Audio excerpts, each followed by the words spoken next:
ಬೇಸಿಗೆಗಾಲದಲ್ಲಿ ಕಾಟು ಮಾವಿನ ಹಣ್ಣಿನ ಸಾಸಿವೆ ಇದ್ದರೆ ಊಟಕ್ಕೆ ಎಷ್ಟು ರುಚಿ ಅಂತ ಗೊತ್ತಿತ್ತಾ? ಇವತ್ತು ನಾನು ಕಾಟು ಮಾವಿನ ಹಣ್ಣನ್ನು ಉಪಯೋಗಿಸ್ಕೊಂಡು ಸಾಸಿವೆ ಮಾಡೋದನ್ನು ತೋರಿಸ್ತಾ ಇದ್ದೆ. ನಮಸ್ಕಾರ, ನಾನು ಪವಿತ್ರ ಭಾಗವತ್. ಹಳ್ಳಿ ಕಿಚನ್ ಚಾನಲ್ಗೆ ನಿಮ್ಮೆಲ್ಲರಿಗೂ ಪ್ರೀತಿಯ ಸ್ವಾಗತ.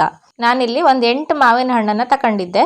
ಸಣ್ಣ ಸಣ್ಣ ಮಾವಿನ ಹಣ್ಣು, ಒಂದೆರಡು ಮಾವಿನ ಹಣ್ಣು ಸ್ವಲ್ಪ ಹುಳಿ ಜಾತಿ ಮಾವಿನ ಹಣ್ಣು, ಒಂದೆರಡು ಸ್ವಲ್ಪ ಸಿಹಿ ಜಾತಿಯ ಮಾವಿನ ಹಣ್ಣು.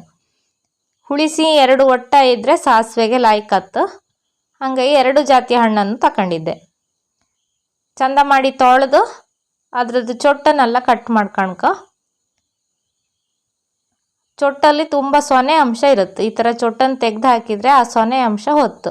ಕಾಟು ಮಾವಿನ ಹಣ್ಣಲ್ಲಿ ಸ್ವಲ್ಪ ಸೊನೆ ಜಾಸ್ತಿ ಇರುತ್ತೆ, ಹಾಗಾಗಿ ಸ್ವಲ್ಪ ಜಾಸ್ತಿನೇ ಚೊಟ್ಟನ್ನು ತೆಗೆದು ಹಾಕೋದು ಒಳ್ಳೆಯದು. ಎಲ್ಲ ಮಾವಿನ ಹಣ್ಣಿನ ಚೊಟ್ಟನ ಈ ಥರ ತೆಕ್ಕಂತೆ.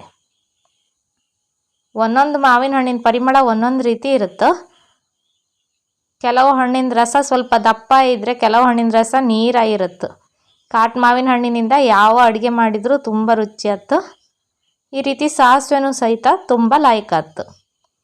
ಚೊಟ್ಟನ್ನೆಲ್ಲ ತೆಗೆದ್ರ ಮೇಲೆ ಈ ರೀತಿ ಮಾವಿನ ಹಣ್ಣನ್ನು ಬಿಡಿಸಿ ಒಂದ್ಸಲ ಎಲ್ಲದನ್ನು ಕಣ್ಕಾತು. ಕೆಲವುದ್ರಲ್ಲಿ ಹುಳ ಇಪ್ಪು ಸಾಧ್ಯತೆ ಇರುತ್ತೆ. ಸರಿ ಮಾಡಿ ಬಿಡಿಸಿ ಕಂಡು ನಂತರ ಉಪಯೋಗಿಸ್ಕೊ. ನಾನು ಎಲ್ಲ ಹಣ್ಣನ್ನು ಸಿಪ್ಪೆ ಬಿಡಿಸಿ ಚೆಕ್ ಮಾಡಿ ಇಟ್ಕೊಂಡಿದ್ದೆ. ಈಗ ಅದನ್ನು ಸ್ವಲ್ಪ ಈ ರೀತಿ ಹಿಂಡ್ಕಂತೆ. ಸಾಸಿವೆ ಮಾಡೋಕ್ಕೆ ಗೊರಟು ಸಹಿತ ಉಪಯೋಗಿಸೋದು. ಗೊರಟು ಅಂದರೆ ವಾಟೆ ಅಂತ ಹೇಳ್ತಾರೆ ಕೆಲವು ಕಡೆ, ನಮ್ಮೂರಲ್ಲಿ ಅದಕ್ಕೆ ಗೊರಟು ಅಂತ ಹೇಳೋದು. ಎಲ್ಲ ಹಣ್ಣನ್ನು ಈ ಥರ ಹಿಂಡಿ ತೆಗೆದಿಟ್ಕೊಂಡಿದ್ದೆ. ಸಿಪ್ಪೆಗೂ ಅಷ್ಟೇ ಒಂದು ಸ್ವಲ್ಪ ಉಪ್ಪು ನೀರನ್ನು ಹಾಕಿ ಇಟ್ಟರೆ ಅದರೊಳಗೆ ಸ್ವಲ್ಪ ರಸ ಏನಾದರೂ ಉಳಿದಿದ್ರೆ ಲಾಯ್ಕಾಯಿ ಬಿಟ್ಕೊಳತ್ತು. ಒಂದು 5-10 ನಿಮಿಷ ಈ ಥರ ನೆನೆಸಿ ಇಟ್ಟರೆ ಅದರೊಳಗೆ ಇಪ್ಪದ ರಸ ಎಲ್ಲ ಲಾಯ್ಕಾಯಿ ಬಿಟ್ಕೊಂಡು ಬತ್ತು.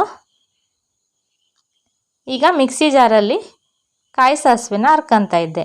ಒಂದು ಹಸಿಮೆಣಸನ್ನು ಹಾಕ್ಕೊಂಡಿದ್ದೆ, ಒಂದು ಅರ್ಧ ಚಮಚದಷ್ಟು ಸಾಸಿವೆನ ಹಾಕ್ಕೊಂಡಿದ್ದೆ, ಅರ್ಧ ಲೋಟ ಆಪಷ್ಟು ಹಸಿ ಕಾಯಿ ತುರಿಯನ್ನು ಸೇರಿಸ್ಕೊಂಡಿದ್ದೆ. ನೀರನ್ನು ಸೇರಿಸಿ ನುಣ್ಣಗೆ ಹರ್ಕೊಂಡ್ರೆ ಕಾಯಿ ಸಾಸಿವೆ ತಯಾರಾಯ್ತು. ಹಸಿಮೆಣಸು ಬೇಡ ಅಂತಿದ್ರೆ ಒಣಮೆಣಸನ್ನು ಬೇಕಾದರೂ ಹಾಕಿ ಹರ್ಕೊಂಡ್ಲಕ್ಕು. ಕಲ್ಲರ್ ಲಾಯ್ಕಾಯಿ ಬತ್ತು. ಒಣಮೆಣಸನ್ನು ಹಾಕಿದರೆ, ಹಸಿಮೆಣಸು ಹಾಕಿದರೆ ಒಂಥರ ಪರಿಮಳ ಲಾಯ್ಕಾಯಿ ಬತ್ತು. ಯಾವ್ದು ಬೇಕೋ ಅದನ್ನು ಹಾಕ್ಕೊಂಡ್ಲಕ್ಕು. ಸಿಪ್ಪೆಯಲ್ಲಿದ್ದ ನೀರನ್ನೆಲ್ಲ ಹಿಂಡಿ ಗೊರಟಿನ ರಸದೊಟ್ಟಿಗೆ ಸೇರಿಸ್ಕೊಂಡಿದ್ದೆ. ಅದಕ್ಕೆ ಈಗ 1-2 ಚಮಚಪಷ್ಟು ಬೆಲ್ಲವನ್ನು ಹಾಕಂತೆ. ಮಾವಿನ ಹಣ್ಣಲ್ಲಿ ಸಿಹಿ ಅಂಶ ಜಾಸ್ತಿ ಇದ್ದರೆ ಸ್ವಲ್ಪ ಬೆಲ್ಲ ಹಾಕ್ಕೊಂಡ್ರೆ ಸಾಕತ್ತು. ತುಂಬ ಹುಳಿ ಇದ್ದರೆ ಸ್ವಲ್ಪ ಜಾಸ್ತಿ ಬೆಲ್ಲ ಬೇಕಾತ್ತು. ಇಲ್ಲಿ ಹುಳಿ ಮತ್ತು ಸಿಹಿ 2 ಹಣ್ಣು ಮಿಕ್ಸ್ ಇದ್ದದ್ರಿಂದ ನಾನು 2 ಚಮಚಪಷ್ಟು ಬೆಲ್ಲವನ್ನು ಹಾಕ್ಕೊಂಡಿದ್ದೆ. ಅವರವರ ರುಚಿಗೆ ತಕ್ಕಂಗೆ ಹೆಚ್ಚು ಕಡಿಮೆ ಮಾಡ್ಕೊಳ್ಲಕ್ಕು. ಇದಕ್ಕೆ ಅರ್ಧಿಟ್ಟ ಕಾಯಿ ಸಾಸಿವೆನ ಸೇರಿಸಿ ಸರಿ ಮಾಡಿ ಮಿಕ್ಸ್ ಮಾಡ್ಕೊಳ್ಕು. ಉಪ್ಪನ್ನು ಸಿಪ್ಪೆಗೆ ಹಾಕಿದ್ರಿಂದ ಮತ್ತೆ ಇದಕ್ಕೆ ಸೇರಿಸ್ತಾ ಇಲ್ಲ. ಎಲ್ಲ ಸರಿ ಮಿಕ್ಸ್ ಮಾಡಿ ಕಡೆಯಲ್ಲಿ ಒಂದು ಒಗ್ಗರಣೆಯನ್ನು ತಯಾರು ಮಾಡಿ ಹಾಕಿದರೆ ರುಚಿಯಾದ ಮಾವಿನ ಹಣ್ಣಿನ ಸಾಸಿವೆ ರೆಡಿ ಆಯ್ತು. ಮಾವಿನ ಹಣ್ಣಿನಿಂದ ಪಲ್ಯ, ಗೊಜ್ಜು, ಮುದ್ದುಳಿ ಇನ್ನೂ ಸುಮಾರೆಲ್ಲ ರೆಸಿಪಿ ಮಾಡೋಕ್ಕಾಯ್ತು. ಹಣ್ಣು ಚಟ್ ಮಾಡ್ಲಕ್ಕೆ. ಆದರೆ ಈ ವರ್ಷ ಬಿಸಿಲು ಸರಿ ಇಲ್ಲ, ಹಾಗಾಗಿ ಹಣ್ಣು ಚಟ್ ಮಾಡಿ ತೋರಿಸ್ಲಿಲ್ಲ ನಾನು ನಿಮಗೆ. ಇನ್ನೊಂದು ವರ್ಷದಲ್ಲಿ ಬಿಸಿಲಿದ್ರೆ ಮಾವಿನ ಹಣ್ಣು ಸಿಕ್ಕಿದರೆ ಖಂಡಿತ ಮಾಡಿ ತೋರಿಸ್ದೆ. ಕೊನೆಯಲ್ಲಿ ಒಂದು ಒಗ್ಗರಣೆಯನ್ನು ತಯಾರು ಮಾಡಿ ಹಾಕ್ತಾಯಿದ್ದೆ. ಎಣ್ಣೆಯಲ್ಲಿ ಸಾಸಿವೆ, ಉದ್ದಿನಬೇಳೆ, ಒಣಮೆಣಸು, ಕರಿಬೇವಿನ ಸೊಪ್ಪನ್ನು ಸೇರಿಸಿ ಒಗ್ಗರಣೆ ಮಾಡಿ ಹಾಕಿದ್ದೆ. ಒಗ್ಗರಣೆ ಹಾಕಿದ ಕೂಡಲೇ ಒಂದು ಪ್ಲೇಟನ್ನು ಮುಚ್ಚಿ 2 ನಿಮಿಷದ ನಂತರ ಒಗ್ಗರಣೆಯನ್ನೆಲ್ಲ ಮಿಕ್ಸ್ ಮಾಡಿದರೆ ರುಚಿಯಾದ ಮಾವಿನ ಹಣ್ಣಿನ ಸಾಸಿವೆ ತಯಾರಾಯಿತು.